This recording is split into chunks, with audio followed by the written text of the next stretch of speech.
উষ্ণায়নের সমস্যা দেখা দিচ্ছে।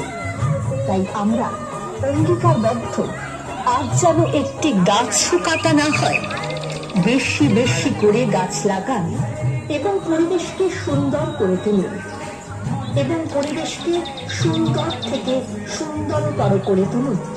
ইসলামপুর সুকান্ত সংঘের পক্ষ থেকে আগত সকল দর্শনার্থীদের জানাই কালী পূজা এবং দীপাবলির আন্তরিক প্রীতি ও শুভেচ্ছা।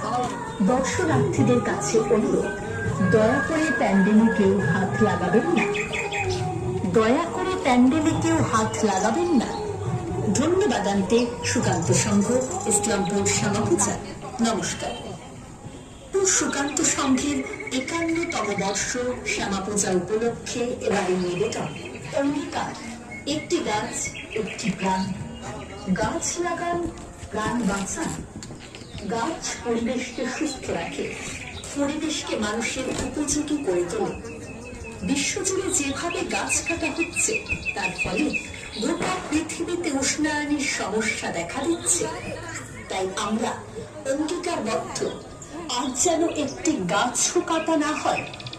বেশি বেশি করে গাছ লাগান এবং পরিবেশকে সুন্দর করে তুলুন, এবং পরিবেশকে সুন্দর থেকে সুন্দরতর করে তুলুন।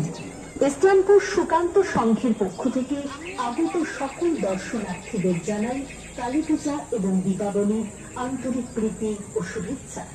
দর্শনার্থীদের কাছে অনুরোধ, দয়া করে প্যান্ডেলে কেউ হাত লাগাবেন না।